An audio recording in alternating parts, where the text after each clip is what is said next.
Hervé Morin, président UDI de la région Normandie, invité de France Info ce matin avec Yael Gauze et Guy Birenbaum. Bonjour Hervé Morin. Bonjour. La société bloquée, vous vous souvenez, c'est Jacques Chaban-Delmas qui en parlait en 1969.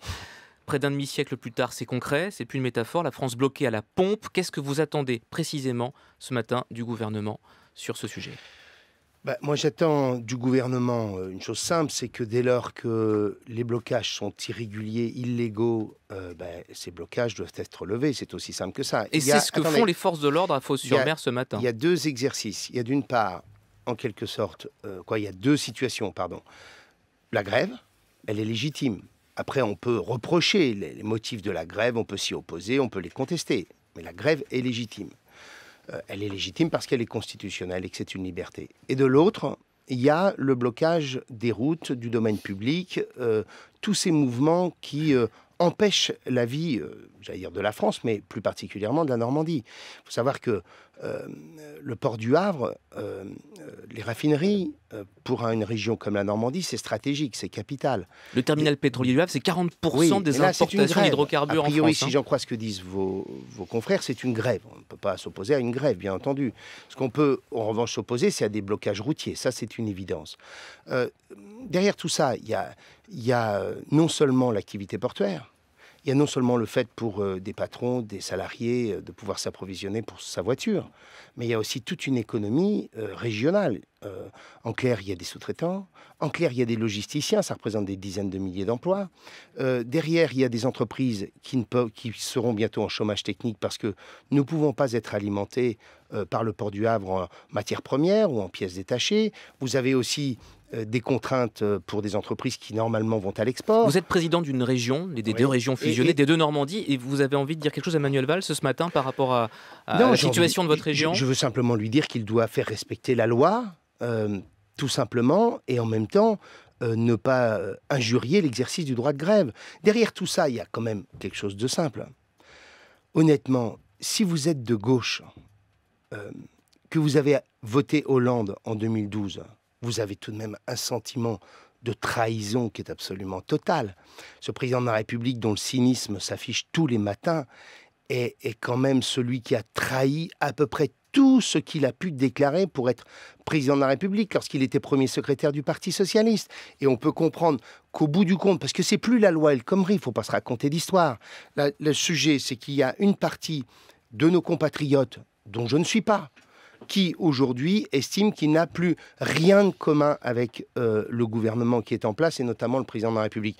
Et on assiste en vérité à une confrontation politique, qui n'est plus une confrontation simplement sociale, c'est une confrontation politique entre deux partis d'une ancienne même majorité. Mais là, vous faites de la politique, non, Hervé je fais pas de la Morin. politique. Mais si, parce qu'en tant que représentant UDI, vous auriez pu la voter, cette loi El Khomri. Mais la question derrière tout ça, c'est...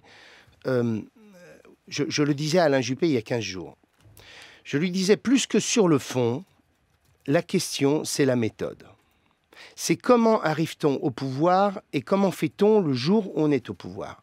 Et moi, je suis convaincu d'une chose, c'est que celui qui sera candidat au titre de la droite et du centre ne doit pas simplement annoncer un certain nombre de réformes, il doit dire comment je vais faire.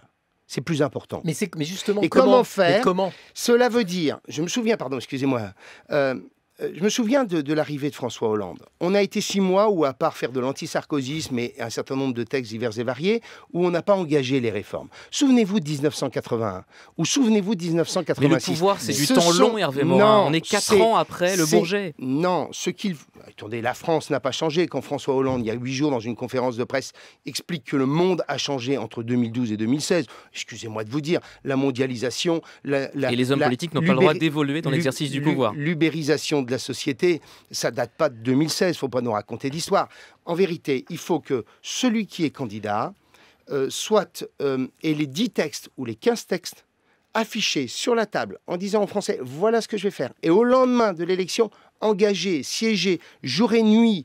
François Mitterrand, c'est exactement ce que propose Bruno Le Maire, candidat des Républicains pour la primaire de droite, qui veut un contrat de gouvernance. Oui, moi ce que je veux, c'est qu'on ait les textes prêts et qu'au lendemain de la composition du gouvernement, on ne mette pas 3 mois pour les écrire. Et que 8 jours ou 15 jours après, dès lors que l'élection législative a eu lieu, eh bien le Parlement soit au travail et siège au mois d'août, au mois de septembre, et que les textes soient adoptés. Si on a réussi, par exemple, la réforme de l'autonomie des universités en 2007, c'est parce qu'on l'a fait dans les 3 mois. Sinon, nous n'aurions jamais pu la réussir. L'une des caractéristiques des politiques français, c'est aussi l'amnésie, Monsieur Morin. Pardon, mais j'ai sous les yeux, on a sorti avec Yael Gauze et Fabienne Sintès la presse de 2010.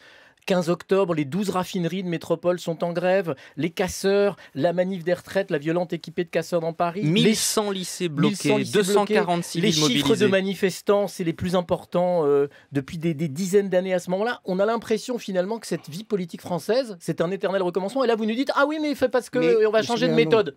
Oui, parce que quand vous avez la légitimité du peuple français liée à l'élection, que vous avez dit, je vais, par exemple... allonger le départ à la retraite. Vous l'avez dit, vous avez mis le texte sur la table, vous avez été élu et au pire, vous avez une solution pour débloquer la situation, c'est le référendum. De dire aux Français, voilà, moi je sais que certains des candidats de la primaire sont pour un régime universel de retraite, ce que je souhaite, tous le même régime de retraite. Bien, voilà, je l'ai dit. Je le fais. Je l'ai dit et je l'ai écrit. C'est plus facile tout de même à faire. Et éventuellement, il y a un moyen de débloquer la situation, qui est l'appel au référendum. Je suis convaincu, par exemple, que sur la construction d'un régime universel de retraite, les Français y seraient favorables. Et un référendum où on tire les conséquences quand on perd. Bien entendu. Vous n'avez pas répondu sur l'actualité de ce matin. C'est la logique de la 5e République. Le déblocage de la raffinerie de Fos-sur-Mer par les forces de l'ordre, tel que Manuel Valls l'avait dit hier depuis Jérusalem. Est-ce que c'est la bonne méthode? Il faut débloquer toutes les raffineries, les unes après les autres? Il faut bien sûr le faire. Il n'y a aucune raison que le gouvernement ne fasse pas appliquer la loi. Donc dès lors qu'on n'est pas dans l'exercice du droit de grève, mais qu'on est dans le blocage quand on porte atteinte à la libre circulation des personnes ou des marchandises, il faut faire appliquer la loi. Et en ce moment, ce qui se joue, c'est évidemment l'avenir de la CGT et de son président Philippe Martinez. Quand 74% de l'opinion conteste un projet de loi, je crois qu'on n'est pas en décalage avec les réalités, avec le vécu des salariés. Tout le monde comprend la nature de ce mouvement. Est-ce que tout le monde comprend? Est-ce que tout le monde soutient la CGT aujourd'hui, Hervé Morin? Je pense qu'il y a en vérité des Français qui sont tellement exaspérés par le régime en place que finalement, tout mouvement de contestation devient un mouvement de contestation sympathique. On devient solidaire de tous ceux qui contestent un président de la République dont plus personne ne veut. C'est ça, la vérité. C'est aussi simple que ça. Et vous n'êtes pas dupe quand même de la stratégie suivie par la CGT? J'entends bien, je ne suis pas dupe de ça. Mais derrière ça, il y a un autre sujet, c'est que vous voyez bien que la construction de la vie politique française, elle est à bout de souffle. Que la construction d'une majorité de gauche reposant sur l'alliance, grosso modo, du Front de gauche ou du Parti communiste et du Parti socialiste, ça n'existe plus. Et qu'il faudra recomposer la vie politique française. Et qu'au soir du premier tour de l'élection présidentielle, il y a quelque chose donc qui devrait mieux vaut le pourrissement par la CGT qu'une loi travail que vous auriez pu voter. C'est ça. Non, mais vous dites. Mais comment voulez-vous porter une transformation du droit du travail, sujet sensible par nature, quand globalement vous avez dit exactement le contraire durant des années et des années. Monsieur Morin, l'essoufflement de la vie politique française, j'ai le privilège de l'âge, en 2002. Malheureusement, moi aussi. Alors, j'ai déjà entendu la chanson, je la connais, je peux vous la chanter si vous voulez. C'est la même histoire qu'en 2002. Exactement, on recommence et avec l'extrême droite, exactement en même position. Non, il y a une différence, c'est que vous allez... Jacques Chirac a en effet raté cela en 2002, Totalement. Nous sommes d'accord. Nicolas Sarkozy a fait l'ouverture, mais c'est pas ça, c'est du débauchage individuel. Ce qu'il faut faire, c'est au soir du premier tour, dire à tous les modernes, finalement, il n'y a rien qui, globalement, nous oppose fondamentalement. Et tout cela doivent être ensemble. Ça représente quasiment les 2 Français sur 3 de Valéry Giscard d'Estaing. En clair, considérer que les modernes qui sont aujourd'hui à gauche et les modernes qui sont aujourd'hui à droite doivent être ensemble dans une formation politique nouvelle, ou tout du moins dans une coalition, une construction politique nouvelle, et qu'au moment des élections législatives... Qui peut le mieux incarner ça l'année prochaine? Est-ce que vous avez mis Emmanuel Macron dans les modernes? Oui, mais il y a Emmanuel Macron, il y a même Manuel Valls, tout cela... Ah bon? Mais oui, quand Manuel Valls dit il y a 2 gauches irréconciliables, qu'est-ce qu'il dit? Il explique tout simplement une réalité, c'est que le Parti socialiste, tel qu'aujourd'hui il exprime son projet, n'est plus en capacité de former une majorité avec ce qu'on appelle aujourd'hui les mélenchonistes ou le Front de gauche. Et donc on voit bien que la très probable qualification de Marine Le Pen pour le second tour de l'élection présidentielle amène à un moment historique. Ce moment historique, c'est de rassembler ceux qui ont été divisés et qui sont aujourd'hui divisés artificiellement par la Ve République. Avant 2017, il y a la primaire de la droite et du centre. On cherche le centre dans cette primaire. Oui, ça, on est d'accord. Vous allez rallier qui, vous? Écoutez, moi je prendrai position au mois d'octobre, pas avant. Je vais d'abord savoir qui est candidat. Beaucoup de vos proches sont derrière Bruno Le Maire. Moi, ma position est extrêmement simple. Je vais écouter ce qu'on raconte. Il y a pour moi des positions qui sont totalement... qui pour moi construisent un point de non-retour. S'il y a un certain nombre de déclarations, je ne soutiendrai pas tel ou tel Si Jean-Louis candidat. Borloo y va, vous le soutenez? Écoutez, je ne suis pas convaincu que Jean-Louis Borloo sera candidat à la primaire. Mais, il y a ça. Deuxièmement, on verra qui est candidat. Et troisièmement, il faut que nous soyons groupés. Moi, j'essaie de bâtir, avec une vingtaine de parlementaires centristes, une position commune, que nous soyons en mesure, non pas d'aller soutenir tel ou tel à titre individuel, mais qu'au contraire, nous soyons collectifs. La Ce qui est candidature, compliqué chez un centriste. la candidature de Ramayad. Bah, écoutez, je lui souhaite bonne chance. C'est tout? Oui. Oh, bah, vraiment, cachez votre Cachez votre joie. joie.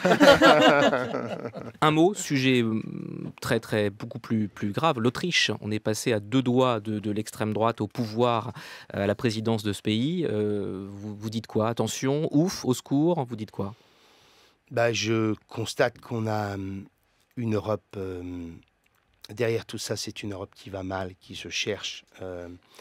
C'est une Europe qui n'a plus de projet politique et qui amène les peuples à se recroqueviller sur eux-mêmes.